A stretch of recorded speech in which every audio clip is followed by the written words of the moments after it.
Welcome everyone to today's webinar, Enhancing Internal Talent Acquisition Through External Expertise, a case study with Adventist Healthcare. On behalf of Becker's Healthcare, thank you for joining us. Before we begin, here are a few quick housekeeping instructions. We will begin today's webinar with a presentation and we'll have time at the end of the hour for a question and answer session. You can submit any questions you have throughout the webinar by typing them into the Q&A box you see on your screen. If at any time you do not see your slides moving or have trouble with the audio, please try refreshing your browser. You can also submit any technical questions into the Q&A box. We're here to help. To learn more about the content presented today, please check out the resources section on your webinar console and fill out the post-webinar survey. If you are interested in learning more, you can use the Contact Us feature on the bottom right-hand corner of your screen to reach out to connect with us. With that, I am pleased to welcome today's panel. Carlos Vargas, Vice President of Human Resources and Technology at Adventist Healthcare and Chief Human Resources Officer at Howard University Hospital, and Daniel Mormack, Vice President of RPO Services at Hueman and VP of Talent Acquisition for Adventist Healthcare and Howard University Hospital, as well as Derek Carpenter, Executive Vice President of Strategic Partnerships at Hueman. Thank you all so much for being here. I'll now turn the floor over to Derek to introduce yourselves and begin today's discussion. Excellent, excellent. Well, thank you all so much for joining. We really appreciate you taking time out of your busy schedule. We all know how difficult it is to find an hour, so we're honored and humbled that you chose to spend it with us. I will say, but before we get started, understanding that our partner is within the Mid-Atlantic, for anybody that's been touched by the tragedy in the greater Baltimore area, that our hearts, thoughts, prayers are with everybody. So stay safe out there. But we are really excited for this webinar. We've put a lot of time and effort. We had a lot of fun putting it together.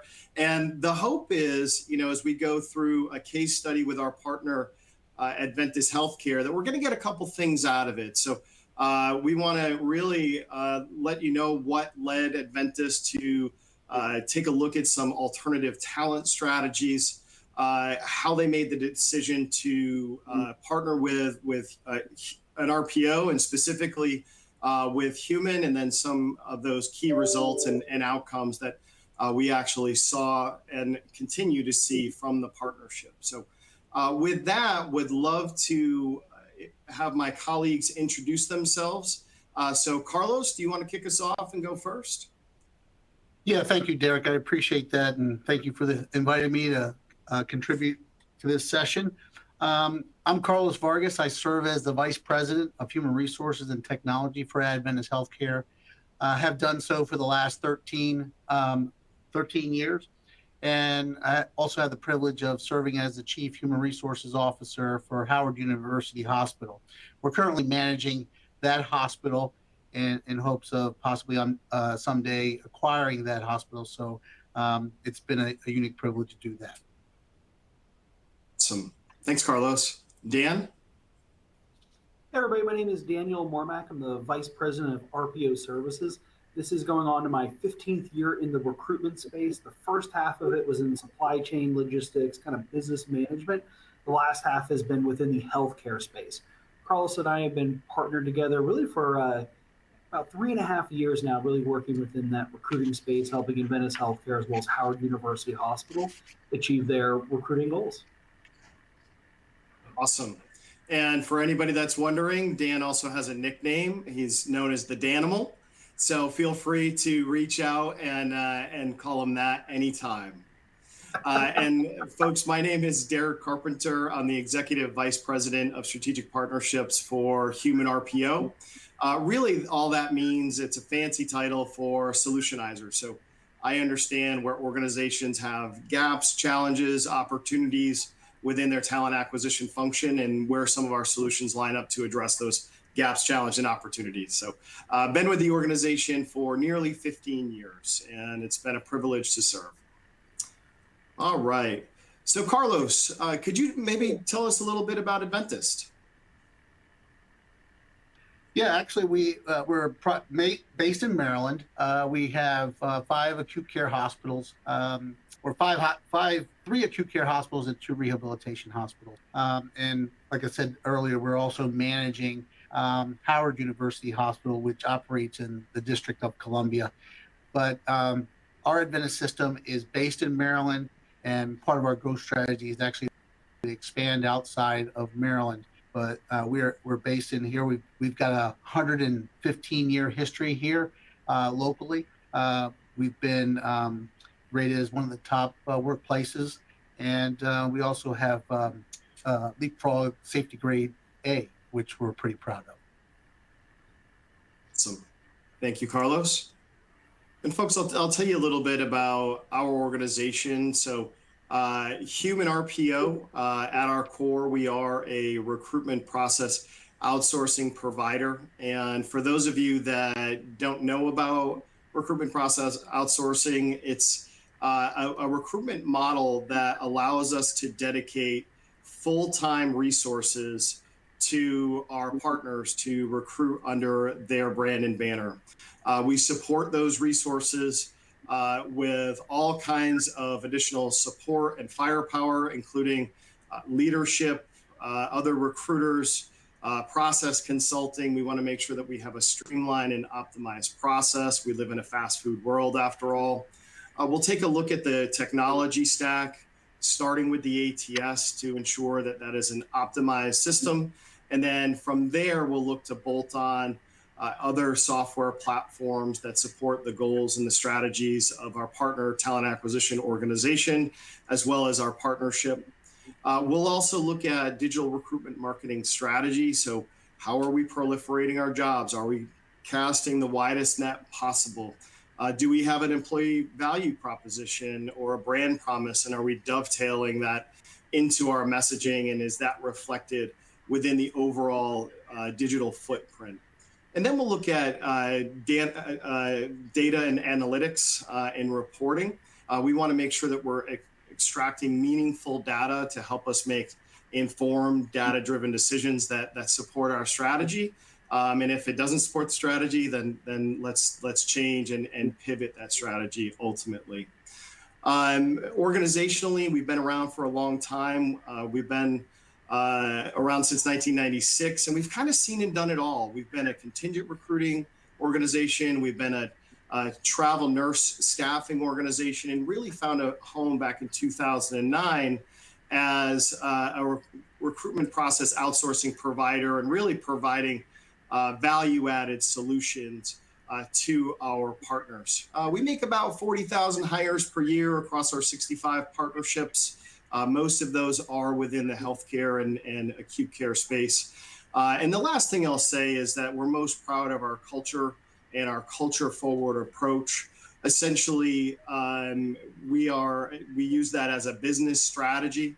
It's important for us to have passionate and engaged and energetic folks dedicated to our partners as they represent that brand and banner. That's been validated by some outside groups, including the Gallup organization. So we are actually ranked as the top 35 most engaged workforces in the world, regardless of industry or size. So a little braggadocious, but also some business strategies that's dovetailed within that as well. So what we would really like to do is get you all involved right out of the gates here. So we would love for you to respond to this poll question. So what's the #1 challenge you're facing right now in regards to building your organization's workforce? So we'll give you about a minute to respond to that.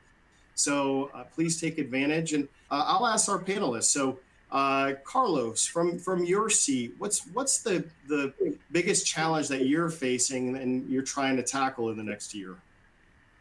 So our biggest challenge, and I think I'm not alone, is employee retention. We've seen, coming off the heels of COVID, is trying to stabilize staff and try to build that engagement after that couple years of disruption. Gotcha. Dan, same question to you. What's your biggest challenge from the TA space? Absolutely. And I'm a recruiting nerd, so I always think about it from that recruiter seat, that person who's making the call. To me, it's always going to be the scarcity of talent available in the market for the roles that are going to most impact healthcare's business decisions and how they want to grow. So as everything has evolved through the pandemic, where you're focused so much on nurses, respiratory therapists, as we move today, you're seeing a larger demand for radiology. You're seeing a larger demand for pharmacy. So you're kind of, I would hate to say shifting the challenge, but there's just constantly in addition to where there's maybe not enough talent or things that you have to constantly evolve your strategy to meet the ever-growing demand and challenge. So easily for me, it's going to be number E, or letter E. The number E. Okay, perfect. All right. Well, let's go ahead and check out the results. All right. So it looks like scarce talent in the marketplace is the front runner here, and then employee retention. So kind of towing the lines that you both suggested. So any surprises here? It's nothing that's surprising me. Any thoughts, Carlos or Dan? Yeah, that's. Go ahead, Dan. Carlos. The Danimal goes first. Well, CB comes before D. We will get that horribly particular. To me, it jumped out. Not enough internal staff to keep up with recruitment and hiring demand. I was curious to see how that one came up there. In a way, it's positive that it's lower. I always worry when you think about retention. Do our internal teams feel comfortable moving in the organization? Do they feel that they have that opportunity, career path, and achieve their own individual goals? I'd like to see that it was nice and low. I kind of wondered if that may come in at number 3 or 4 for our top responses. That would maybe feel good. Lets me know we're engaging our internal workforces and seeing where we can promote and help build the story for our prospective employees. Absolutely. Carlos? Yeah, I think I agree. I was a little surprised to see not enough internal staff, which means the internal staffs are struggling either in terms of scarce of talent or the same retention and turnover issues that at least a lot of our hospitals locally are experiencing. But other than that, I think I'm in the same rank. I ranked them exactly the same, except I got the scarce talent.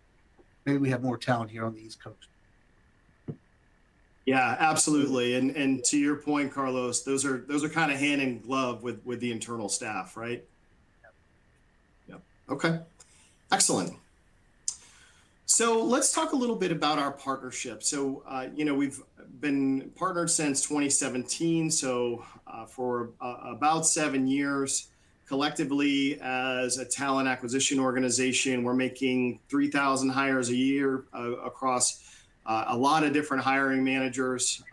And we really have that hybrid approach where it's TA leadership. So that's where Dan comes in. We have internal Adventist recruiters that are working alongside of human recruiters as well. So Carlos, let's go back to the beginning. And if we can, I'd love to unpack this as a funnel. So, what drove you to originally look for alternative talent acquisition solutions? Well, initially it was purely to focus on, we just needed additional help, quite frankly. We thought it was maybe a short-lived need, some of these hard to fill positions. I think when I started with the organization, we were in turnover below 15%. And actually my job was created as the VP of shared services. So we had consolidated all the recruitment services under one roof. And so then we had a line of sight into all our hospitals there. So it just purely started as just needed help, a few recruiters to be able to source and recruit, fill hard to fill needs. And the demand just got greater in terms of the pressures. We started to see turnover start to increase, nothing like it is, I think, in the last year or two, but it continued to increase from 15% up to 25%, putting a lot of pressure on talent acquisition. And so we had to, so we had to look at it as it needed a full-time focus. You needed people that really, they could spend all their time. That's all they did, eat and sleep, talent acquisition, and I couldn't do it. And so I had to build a team that could focus on that, so I could do other things. and then, ultimately we had the demand on because of the increases across the country, trying to find recruiters to fill our own slots, and then forget about leadership in those positions, and then as it became more and more sophisticated, having the tools to be able to manage those staff. So I think those are probably the top three. In retrospect, that's how our evolution happened, but it was just a business need is kind of the bottom line. Great. And so one big self-serving question here. So you guys ultimately decided RPO was the direction that you wanted to go in. Why Hueman? I think for me, with the talent acquisition business, it's about relationships. And so the biggest thing I think it was a culture fit. The Hueman team understood us. We understood the Hueman team, and they have capabilities. You have capabilities built in. There's a lot of flexibility there. One of the things is sometimes you need custom solutions, and really never said no to any type of the questions, and so you're able to configure things. So you just kind of fit in the leadership, the strategy, all that kind of fit in, and so I think the number one thing would be it was a cultural fit for us. Awesome. Well, we certainly pride ourselves on that. So that is high praise and appreciate that. So let's talk a little bit about the partnership model. We've been in a hybrid model from the beginning. We continue to be in a hybrid model. And Carlos, our initial foray into a partnership was really to focus on the ED and those hard to fill positions, as you've mentioned. Obviously, we're doing a lot more today than when we started. What drove that evolution? Again, I think it was we're actually very fortunate that we had the relationship. I think what really expanded it was COVID. When COVID, and in part, our growth strategy. So at the time, it was almost simultaneous between managing the Howard University Hospital and the COVID pandemic in, I think, January and February. I had put my current talent acquisition director became the business partner for Howard University Hospital, which left me without talent acquisition leadership. And I came to your team, asked if they could help fill that leadership. Couldn't recruit at the time. Recruiters were vacant. And so you guys came to me with a solution around leadership and additional FTE needs, especially when we had shutdown orders and people weren't coming into work.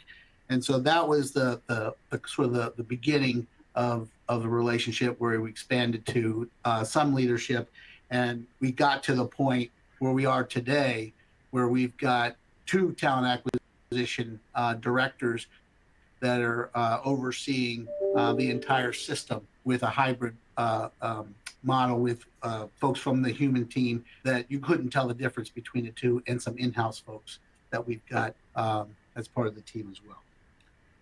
Carlos, that's my favorite part when I look at this slide is on the second half where we are today. You see the blue and the green integrated, everybody's working together, really that strong cultural fit to be able to accomplish the goals. Derek, you don't have to jump back a slide, but the previous slide mentioned, 3,000 hires the past couple of years. That's a great number. It's an awesome number. Overall hires can be a little bit arbitrary to a point, right? What are we doing on the openings? And for the past 2 years, that type of collaboration and relationship has allowed us to reduce the total openings within Adventist Healthcare by 30% each of the past 2 years. That's significant, where you're starting to make the impact, and you're able to target and work that because we have the relationship.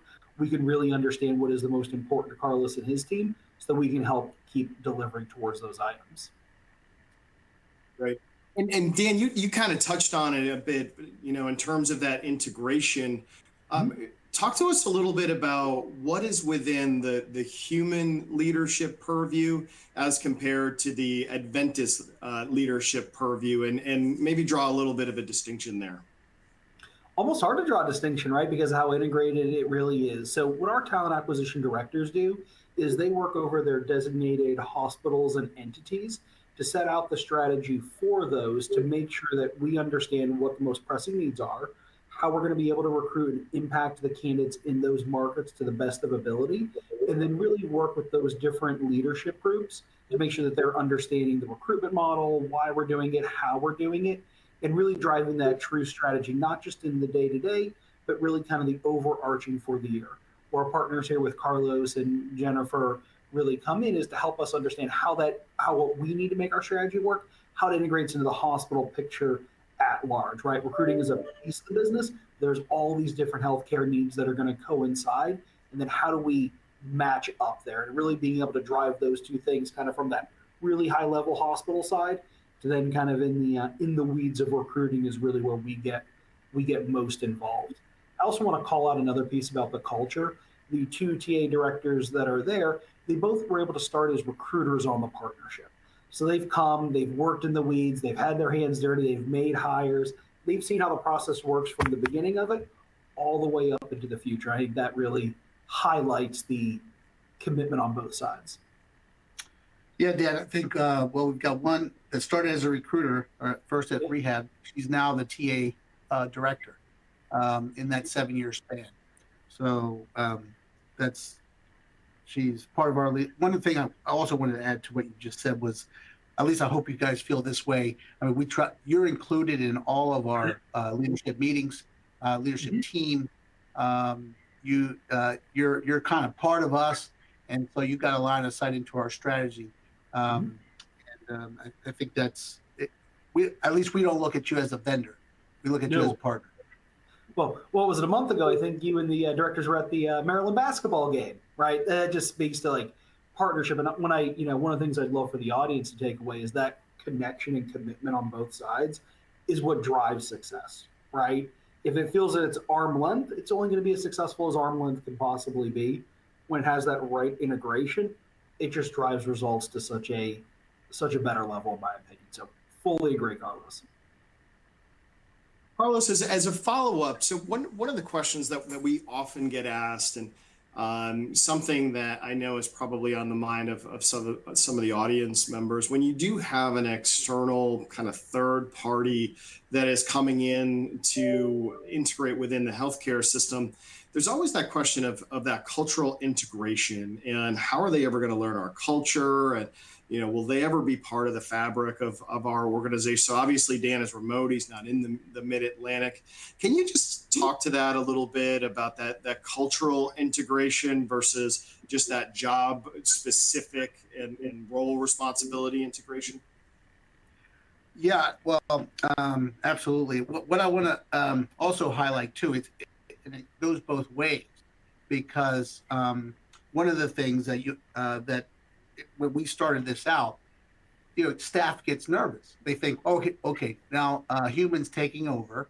We're going to outsource the whole thing. We're going to lose our jobs, and that's kind of when you have a hybrid model. That's understandable that staff feels that way. So you got to spend a lot of time in that cultural fit. I mean, even though we have leaderships, they got to understand that their jobs are safe. This is a business strategy to have a hybrid model. We're not going to change it. And your team doesn't act that way. They're not acting and performing in a way that, well, okay, we just want the whole entire RPO.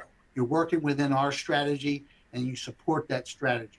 And so I think and you got to work at it. It doesn't happen. You've got to, if you've got good engagement with your teams, then they'll understand and they trust. But you got to really have a good, trusting relationship with your staff. Agreed. And the term partnership is thrown around a lot, and it really means something when you have the right type of connection there. Yeah. All right. Well, let's move on. So obviously the market has gone through some seismic shifts over the last several years. from the COVID period to the post-COVID period. Carlos, maybe talk about how a partnership like this allowed Adventist Healthcare to react to some of those shifting sands and some of those different things that were thrown at us over the last several years. Yeah, and Dan, you're going to have to help me on this one because I know we work hand in hand with the team. But at the end of the day, we were, we had there was multiple things that we had to do. We actually were asked by the state to open up a COVID hospital and a standalone COVID hospital based on an older hospital that was defunct. We had to lift that up to take patients out so we can again try to do some surgeries. But ultimately, as you see that first workforce surge, we were we had to hire a lot of people, and it says 800 people, and that was 800 people in 18 days. And there's no way you could do that with your normal process. So we had to sit around and strategize how this was going to happen. And so we came up with the whole strategy of one way in, one way out, one-stop shop. So localized onboarding and badging, IT access, all that had to come into one location. And we had to bring in we were also competing, we were doing our medical assessments. We didn't want to lower our standards while we're having this surge hiring, whether it be travelers, whether it be temporary workers, whether it be full-time workers. We had to come up with we were using a urgent care center to provide occupational health support. Obviously, they were flooded with patients coming in for treatment. We couldn't use them for that, so we had to do a pop-up. We developed a pop-up clinic that basically did all of that. So the pop-up clinic was doing medical assessments, all IT configuration and badging, and that was all part of the one-stop shop aspect of it. And Dan, I welcome you to go in there because I know there's a lot of components to it, but I know you shared in the pain. Absolutely. So when Carlos, you took the first words out of my mouth, right? One way in, one way out. Anytime you're going through any hiring process, any items, there's areas that are going to be optimized, and there's always going to be things that we want to continue to work on. And when when the pandemic really started, we needed to really expand the hiring scope of the organization. It became the time where we had to really streamline and make it as efficient as possible. So maybe you could have outsourced some of the onboarding pieces or the badging or whatever we want to describe to those terms.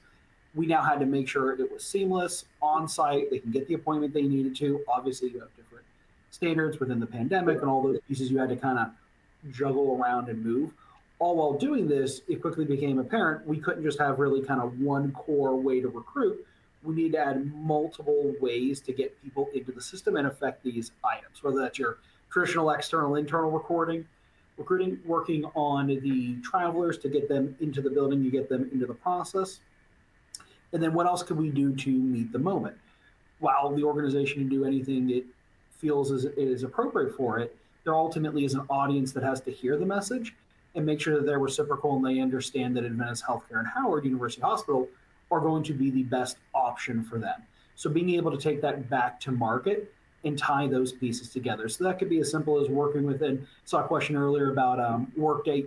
Yes, the team is fully integrated into Workday, but how do we continue to update that, make it as smooth as possible? If we can gain a half hour, an hour, 2 hours back in that recruiter's day, that's that much more time to meet these very tight deadlines and continue to expand our reach. If it's something as simple as an extra incentive, an extra way that we're starting to see in the market where maybe competitors are doing something, do we need to follow suit? Or is there another way for us to go a different direction to help stake our space in the recruitment area? So much becomes a little bit of kind of the white noise, right? If everybody's saying the exact same thing, well, are you really different? Making sure that we're plugging into that right message to continue to move us forward. So the one way in, one way out is probably the overarching strategy. Then all those little pieces of process efficiency, adding recruiters in the right areas, and then making sure their segments, their time can be as hyper-focused as possible on those high-value activities. That's what starts to gain you the momentum and the return on investment that we were all looking for in the moment. Yeah, Dan, you remind me, you mentioned Howard. I think that was sort of a nuanced challenge that we had. So we had our own challenges here at AHC, but as we started managing the hospital, they had the same needs and desires that we had to with staff. And so they were operating on a paper process and had very little marketing. It didn't have even the infrastructure that we had available. But as you might recall, we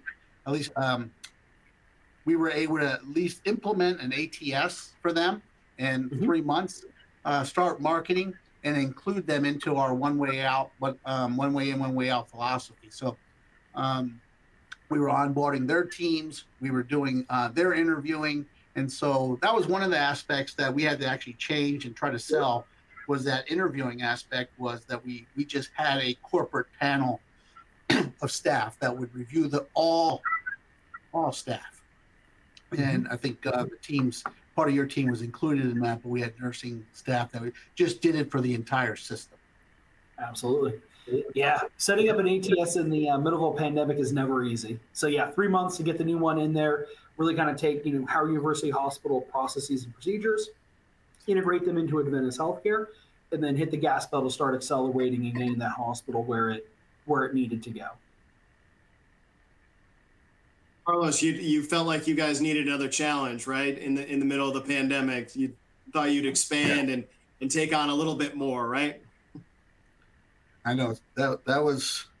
I can't believe we did it, but we did it. It's amazing. That's amazing. That's amazing. Well, and you think about oh, go ahead. Go ahead, Dan. So you think about the strong cultural component, right? So we already have that strong integration amongst our team and Carlos and Adventist. Then we're bringing Howard University Hospital into the fold, a fantastic institution. How do we integrate that? So you already have that strong cultural connection.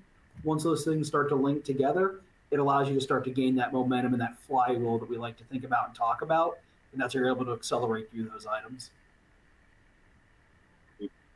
We've touched upon a bunch of these items, but Dan, can you maybe speak to the three-pronged approach to surge staffing? So in addition to kind of that external recruitment component, what did that consist of? Yeah, so it's on a couple of variety of areas. In the beginning of the pandemic, right, we're trying to get as many travelers as we can in, anybody who's going to be a good fit for the organization as fast as you can. As you start to fast forward through the pandemic and you're starting to come out of it, there's obviously going to be costs associated to that, things that we need to do to help the overall health system be in the best position it can to keep serving all the wonderful folks in the Maryland and Washington, D.C. area. And that really consisted of our traditional internal, external program. How do we make sure that we are affecting these jobs and the most critical jobs to the best of ability? And what we do there is we had a pretty consistent approach to be entity-wide, system-level recruitment. So think about your operating room as an example. You'd have an operating room recruiter who would work on all the different entities. There would be a different one between Adventist and Howard due to the different systems, but allowed for them to have collaboration and make sure that any candidate, if you kind of draw Howard, all of our hospitals are kind of circling around the district there. You created a talent matrix. So if anybody's talking, integrating, looking, we know we can find them an opportunity if it does exist within the system. So trying to maximize that, make sure the nurses are being shared, make sure radiology, pharmacy, you name it, they have an opportunity, they're getting it. Beyond that, we're then going to start to look at how do we affect the traveler base. And there's really, two core areas there. One is going to be a tier 3 float pool. So I try to think about recruiting from what does my audience ask for? If we have it and we can find a way to fit that need and communicate appropriately to them, we're going to be most successful. We can't just say, hey, here's how we think the message is. The market's going to react how the market's going to react to it. We need to meet them where they are. And not everybody was ready to come back to full-time or part-time employment. Maybe they wanted to put a toe in the water. So setting up a tier 3 float pool to allow nurses who are maybe looking to transition back, a little bit of a soft landing, really get a feel for what it's like to be working at Adventist Healthcare. Start to integrate into our policies, procedures, all those normal pieces. And then you're starting to reduce some of those travelers. So all of a sudden that bill rate isn't quite as high for us. They were able to help them meet their needs. Maybe their life got shifted around, right? Daycare doesn't exist. So they have to manage their schedule certain ways. It's a soft landing. But also too, for all those folks that came in the door, well, what if they liked us and we liked them? why wouldn't we want them to be working for us full-time, part-time PRN? And really engaging that audience consistently with communication to help them understand where they were, what they're looking for today, and then how do we impact? And really having those three buckets, Derek, work hand in hand, where if you're looking to go full, if you're a normal external, internal, great. But what if you're looking to do the traveler reduction program? How do we get them in there? What do our benefits look like for them? What do our incentives look like for them? Why does it make sense for them to convert into us? And then maybe they're not ready to make that full commitment. How do we get them into that soft landing? So setting up recruiters into those verticals and then just making sure that the team is able to communicate efficiently. That's a lot easier said than done. Of course, recruiting wants to communicate, but being able to drive those processes, have consistent meetings. Carlos touched on them earlier, right? When you're meeting with leadership and you're going through all these things, well, when you're asking the right questions, you're engaging your recruiters in the right way, they're able to help us with that information so that we can present it back to the business appropriately. And that's really what's driven those, back-to-back years of 3,000 plus hires and really, 30+% reduction in openings over those 2 years. Carlos had actually cited a pretty interesting stat when we were preparing for this. Pre-pandemic, I want to say our traveler costs were just under $2 million. During the pandemic, I think it reached a height per month of about $10 million. So that's a tenfold increase. Today, it's just over $2 million, which is a tenfold decrease. These strategies really, really worked, and they were able to drive true real-world results. Still got plenty of work to do today. I don't think any health system's sitting there going, we're perfect. But those are the opportunities when you put yourself in a good position, good things happen for you. Absolutely. And Carlos, so obviously there's some lasting legacy to the programs that you set up during this period. And one of the things that we talked about as we were preparing for this was things that didn't exist before but exist now. What are some of the progressive things that you're most proud of that still persist today that are part of this list here? Yeah, many of them. So the three-pronged approach exists today as well. We're talking about local recruitment, international recruitment, and then grow your own. And so there's not just one solution to any of this. This is probably the most difficult market I've ever seen in my entire career of 37 years, even working in IT and other industries. This is probably this was the toughest few years I've ever seen. And so that three-pronged approach is that you've got to cast that net wide, and you got to do what you can, focus on talent acquisition. Also, you got to continue to grow your own, and then you've got to bring in international talent as well. We do so on a regular basis and play that long game. As one of the bullets says, we're still playing that long game, even though it's not an immediate gratification. You've got to plan that out to fill, because there's just not enough local talent to fill all the needs that we have. The other big one is we've now codified, if you will, and have a budget. We have our own clinic. So imagine HR now is running their own clinic, and that clinic goes through all the medical standards.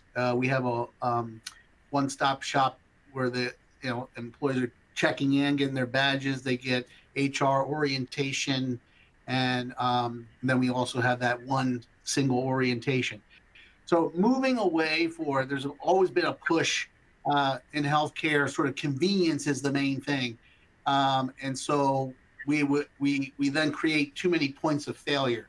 So in this case, we just created a center of excellence, and we thought people would come. And that's what we're doing. So we have one center of excellence for all our entire system. Now we're all located in Maryland, so we're regional, but people are coming. We also have our most distant hospitals in Fort Washington, which is very close to Virginia. So there's some distance there, but we found out that one center of excellence is serving a pretty wide population and not having to create redundant, very costly duplication of those efforts. So that's one of the things that we're pretty proud of. So we have that. It's part of our system as well. And so we're still offering. We have relationships with. We're not tied to, at least until we acquire Howard. We're not tied to any educational institution, and so we're struggling for benefits. And so one of the things is that we have partners that we provide childcare assistance. And that's a very important benefit to make sure we maintain flexibility. So that was something that came out of because we had to have nurses have children too. And so if we wanted them to work, we had to figure out how we were going to care for their children while they were working. And so we were able to establish those relationships during COVID. So that's been a very effective, and it's carrying on, and there's been some growth there. And our biggest challenge right now is trying to make sure that we have the flexible benefits. We've created sort of an internal agency with a unique set of benefits, and we're working really hard to try to get a variety of different schedules. It's sort of whatever works, and typically, sort of old school sort of healthcare was, you got to fit into our system, and now we're trying to flip it, and we're trying to accommodate all types of workers and employees into our system. So I'll leave it there. Yeah, no, that's great. You teed me up perfectly for this next one. So one of the things that I know that you are very proud of is the traveler reduction program and the reduction of travelers in the last kind of 18 months. Would love to talk about the how, but let's start with the why. And I'm sure there's a lot of systems out there that are in a similar boat, but can you maybe talk about the specific dynamics that Adventist Healthcare was facing that really drove the need for a more formalized reduction program? Yeah, I don't know if a lot of folks are familiar with the reimbursement mechanisms in the state of Maryland, but it's all established at a state level. Margins are very, very tight. If we break even, maybe 1 or 2%. And so once the federal aid was lifted, there's just no way our system could survive. As Dan said, 10 million a month on travelers. And so we had risk of closing units or not taking care of patients and closing the doors. We had to aggressively as a system reduce those travelers. And it's tough because there's on the clinical side, you're going to hear all kinds of things. It's going to put folks in danger and everything else. But in our case, the danger was that we wouldn't be able to take care of anyone, and we'd have to close doors. So we made an aggressive approach, and I think we got back to close to pre-COVID levels in less than a year.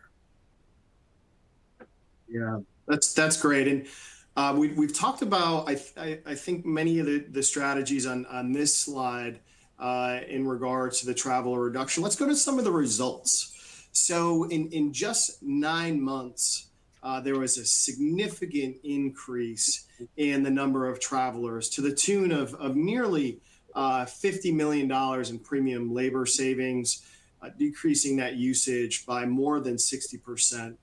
Dan, I'd like to go to you quickly. And in addition to some of the other strategies, including the internal agency, the international traveler programs, aggressive marketing campaigns, how are we able to double the amount of hires in the recent history? And what did that consist of? Yeah, for us, it's really, what does the market need, right? What are the nurses looking for? What's going to engage them? What's going to move them from their current space? So you think about Welcome Home, the traveler conversion program. Yeah, that's a fun name, right? We want to welcome them home to Adventist Healthcare, home to Howard University Hospital. But really working with Carlos and the team, what can we do to offer them the best package we can? What's going to engage them in the right way? And then help them see why their previous experience with us fits into their future vision, right? The traditional WIFM, right? What's in it for me? We needed to be able to answer that for these nurses and also make sure that they understood that they're a priority. Let's face it, if an RN decides they want to look for a job today and they go on Indeed, they probably have 50 plus messages for them by noon. Man, that's a great opportunity to go find yourself a new job, but how do you know what anybody's doing? I go back previously to kind of the white noise. We need to eliminate the white noise. So we had a pretty sophisticated and simplistic tracker for our recruitment team to be able to follow up with any of these nurses that were showing interest, whether it's a little bit of interest, high interest, And also those consistent communications with the floor leadership to understand how they're working and building those relationships. That way we can leverage both pieces together to engage them in the right way and understand what's most important for them. We didn't hire everybody we talked to, but we hired quite a few of them. And being able to meet them in the moment where they were was really the most successful thing. So our ultimate goal, Derek, is not to just make it a one size fits all, hey, here's who we are, take it or leave it. It's really to hear them and help them understand why the experience at Adventist Healthcare in Howard is going to be the most impactful for them in their long-term future. And Carlos, for something like that to be effective, it really needs to be an organizational effort. It's not just a talent acquisition or a human resources strategy ultimately. So how did you get obviously the CFO is looking at the dollars and cents, HR and nursing is probably looking at the heads, but how were you able to galvanize leadership and all the way through the organization to really adopt some change around this? Yeah, two really big things. I think ultimately the strategy we had allowed us to control every aspect of talent, whether it was travelers, we were hiring the travelers, we were setting their rates, and so we were able to reduce rates and put pressure on those to also then hire full-time workers or convert them in support of Dan's work around the Welcome Home program. And then ultimately, it doesn't work unless you've got your CEO behind you, and obviously the CFO, because there's always going to be some exception that folks are going to want to make and work around, and so the answer was no, and so they supported us the whole way. And without that leadership support, then I think there's cracks in the armor, and it makes it much more difficult to achieve your goals. Yeah. Derek, 8 a.m. every Tuesday, we were on with the CNOs, going through the candidates, going through the travelers, talk about the connection. Hey, did you reach out to this person? Hey, my manager said they reached out, but this candidate didn't hear something. Making sure we were leaving nothing to chance there. That's great. That's great. And obviously, Carlos, with a $50 million reduction in premium labor dollars, that probably afforded some more opportunities for the organization. And you mentioned that the growth strategy had been put on hold. And so what have you been able to do since that time? Yeah. Thank you for teeing that up. So now, because now our finances are, hey, we struggle every day given the margins, but now we're solvent and able to get that down and then resume all the programs that COVID had basically stopped. We were working on a new tower for our Shady Grove Adventist Hospital. We're working on we just purchased Fort Washington Medical Center, so we can resume our capital improvements there and staff improvements and so forth. Kind of stabilize it. Things are stabilized, and then refocus our efforts on Howard University Hospital and that acquisition. And so we've got it allowed us no more delays on that growth strategy, which is very important to us. We want to make sure that we save a little bit of time for some of the audience questions as well. So we'll just quickly go through this. And there's been a lot of just amazing results over the last several years of our partnership.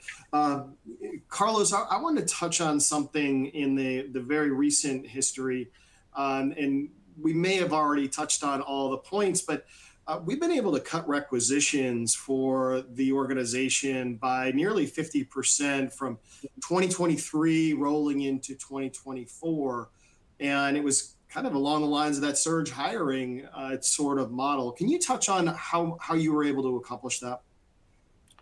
Yeah, it's similar to, very good rigid position control, because you've got to be able to make finances meet your finances. You've got to have excellent position control. So we've established that from a central standpoint to make sure each position is justified and there aren't duplications there. But I think the three-pronged approach is still in play there. I think that's what really helped us because we were able to keep some of those. We were early on the international game. We're all struggling internationally. And so we had that pipeline built early on. And even though retrogression hit, we were still receiving candidates and hires throughout the world during this time. And so I think, and then we also we never stopped on our nurse residency program, and we were hiring, and the Hueman team on the talent acquisition side just really stepped it up. We were into 30, 35, in some cases 37% turnover, and even to meet that type of turnover is.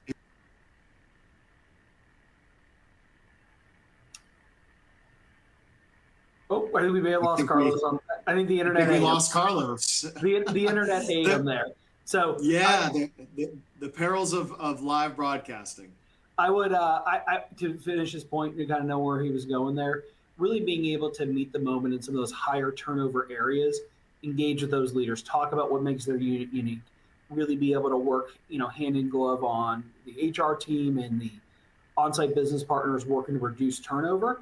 And then on the recruiting side, making sure that we're keeping those jobs top of priority. That allows us to continue to grow and hit those objectives. And Derek, just to kind of put a finer bow on it, I would say as we came into this year, not resting on our laurels. So I mentioned earlier, we had done a system-wide approach. If you're the OR recruiter, you're covering all the ORs, and that worked, and we really, really drove jobs down. As we came into this year, we reallocated the team to be more entity-focused. We kind of hit a little bit of bedrock where you're in your hardest to fill, most difficult areas. That's where our jobs currently exist. So tying them to those entities to make sure the message is as tight as possible. The managers with the hardest to fill, most challenged areas are getting the absolute maximum support. So it's not as much of a volume play today as it is really being dialed in on that high quality to be able to achieve the right results. And I can tell you the hiring pacing looks excellent compared to year over year, which we love to see. Our fill rate's up, our time to fill is going down with it. So looks to be an early winner for the strategy. So just not kind of resting and saying, hey, we did it before, we'll do it again. Continuing to evolve. Great. And I know that Carlos is efforting getting back in. So if we want to go to some questions first, I know that there's been some questions from the audience. We have about 7 minutes left, and we will answer where we can and defer to the CHRO once he returns. But maybe we could start answering some of those. Yeah, thanks so much. Thank you for that amazing presentation. Let's dive into a few questions. Sure. Our first question here is the Human team fully remote from Adventist Healthcare sites? We are today. We don't necessarily exclude Maryland for hiring recruiters, but currently we are. We do a fair bit of travel up for hiring events. The leadership team's going to come on site for, whether it's the performance reviews, president's councils, things of that nature. So we do a fair bit of traveling, but in terms of the recruiters, they're currently today all remote. That can always change as staffing changes within the team.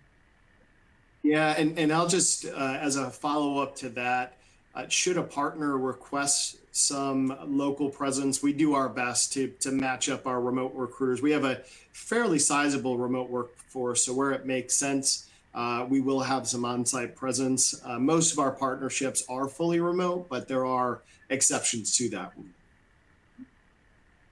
Great, thank you both. Our next question here is a bit of a two-parter. First part is, can you share some metrics on how fast you fill positions for leadership teams? And the second part is, what's your strategy in terms of interviewing? Sure. So I can touch on some of the time to fill metrics here. So overall, for just all of our positions, we're sitting at 51 days today. That's both external and internal. When we go to leadership, it comes in at about 70 days. Our leadership metric is going to run from manager through vice president. It does exclude executive leadership just due to the more unique nature in those. In terms of the interview strategy, it's always nuanced with leaders, right? There's usually a lot of voices that need to lay an opinion there. We try to do panel interviews tied together within a day or two. That way the candidates coming in, they're getting a really good experience, and we're able to get back to them in as fast of a time as we possibly can. If there's relocation involved, trying to get them out to different neighborhoods, school districts, things that are going to be impactful to that individual to make sure that we're, meeting them for their needs. But the goal is not to create an overly long process unnecessarily. Sometimes life can dictate that on the candidate's end, our end if you're around the holiday season. But really the goal is to be pretty tight with candidates over a 1 to 2 week period, but not having them come in and out multiple times, trying to keep them there for a day or two. There's always exceptions, but the more you're highly engaged, the better off I think you are versus a long-term engagement. Great, thank you. Our next question is, how do you manage your recruitment competition locally? So I think that's going to reference maybe different health systems and things of that nature.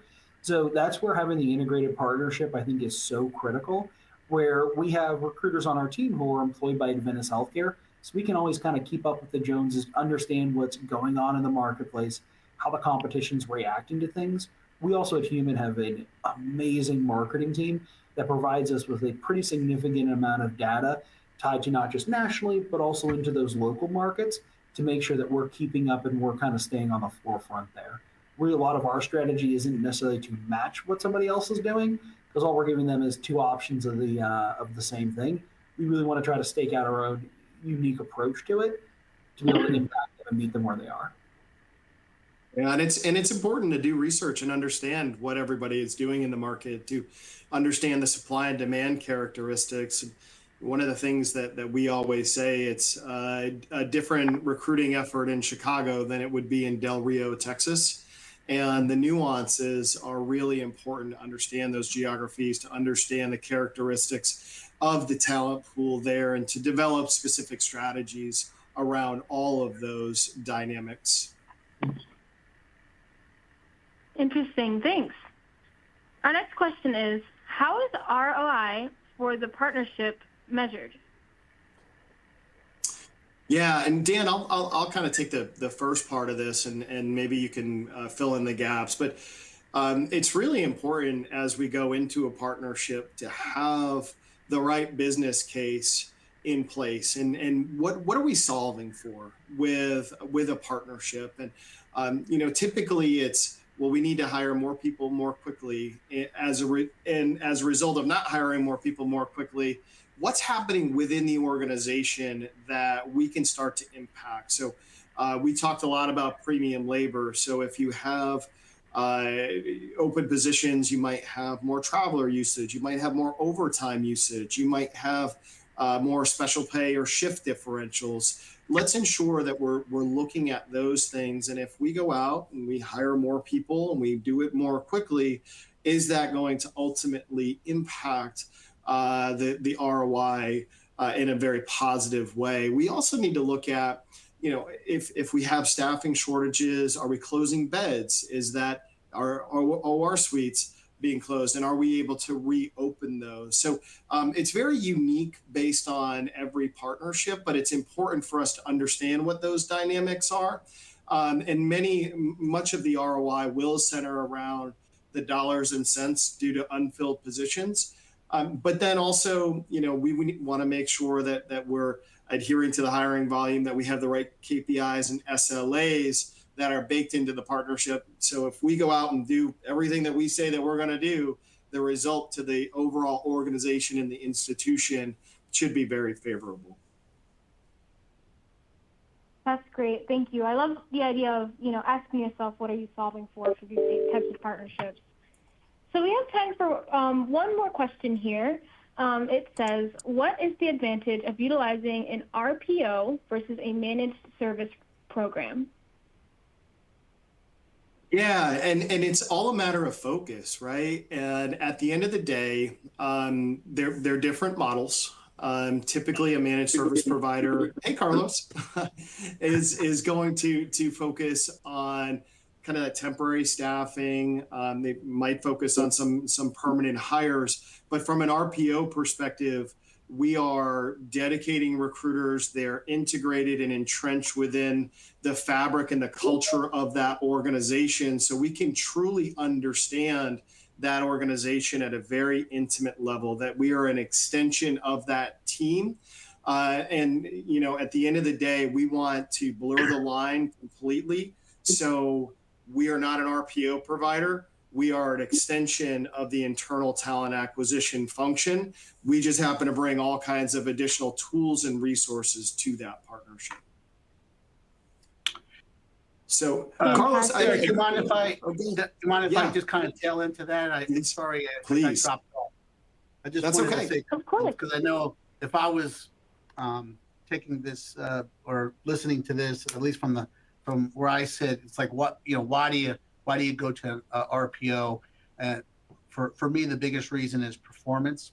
At the end of the day, I look at and I've run the calculations. I chose a hybrid model for my own purposes because I just like to have redundancies in place, and so maybe I'm paying more to have a hybrid model in place just for that redundancy. But second is the tools that they have to manage the team that a lot of us in HR just don't have. And then so by example, in terms of performance, if we were to go back to all in-house recruiters, we'd have to hire additional 8 FTEs, including the team that we have now. So we'd bring in all the FTEs and add another 8. That's the level of performance difference that we're talking about. So it's pretty significant. So I just wanted to leave that there. I'm sorry I got dropped off, but I thought that was an important piece to just share. Yep. And I'll just say that I think, and I'll just say, Riz, I think there's been a lot of additional questions that have been asked. Sorry we didn't get to all of them. We will respond to everybody and specifically answer all of those questions. Should you have anything else, or would you like, if you would like to contact us, please don't hesitate to do so.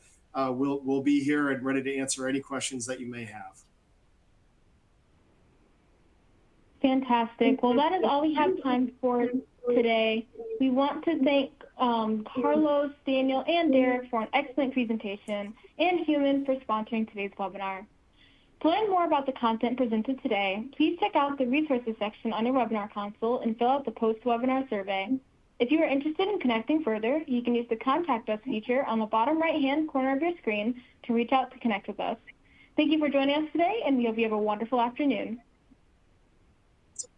Thank you, everybody. Take care, everybody. Thank you, guys.